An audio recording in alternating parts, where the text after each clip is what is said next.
Hi guys, welcome back to Infectious. So far we have completed our discussion about salivary glands, its type, structure, function and its regulation by the nervous system. Now let's look at some of the applied physiological and pathological conditions of salivary secretion.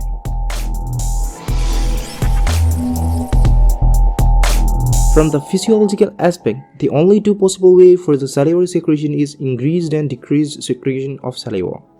In other words, hypersalivation and hyposalivation.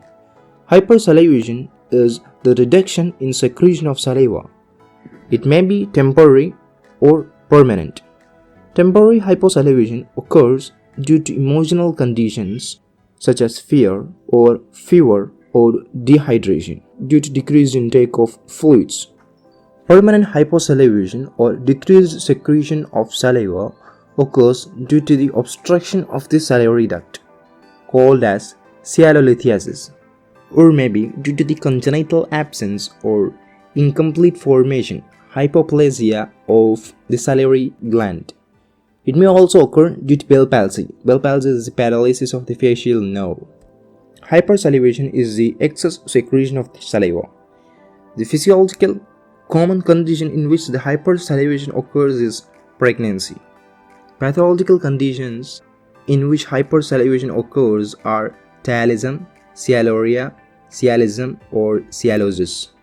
It may occur due to continuous irritation of nerve endings, causing tooth decay or neoplasm, or may also occur due to diseases of the esophagus, stomach, intestine, or other neurological, psychological, or psychiatric conditions.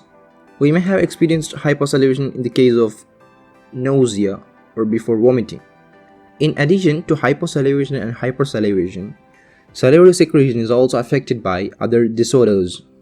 They are xerostomia, drooling of saliva, coda tympani syndrome, paralytic secretion, and augmented secretion of saliva, mumps, Sjogren's syndrome. Xerostomia.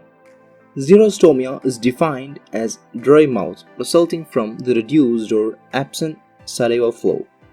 Xerostomia is not a disease, but it may be a symptom of various medical conditions. It may also commonly occur due to not drinking of enough fluids or sleeping with your mouth open, dry hot weather, or other common conditions.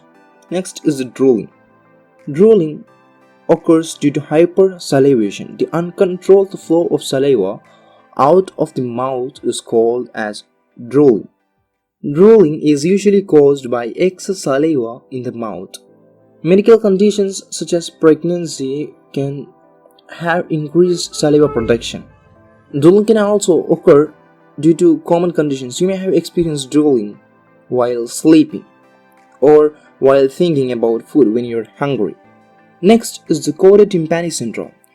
Coda tympani is a branch of the facial nerve that originates from the taste buds in the front of the tongue and runs through the middle ear and carries taste. What happens is that when a trauma or surgical procedure occurs, the nerves that run along the coda tympani branch of the facial nerve may get damaged, and during regeneration it may deviate and join with the nerves that supply for the sweat glands, causing sweat secretion associated with the salivary secretion while eating. Both of them occurs simultaneously.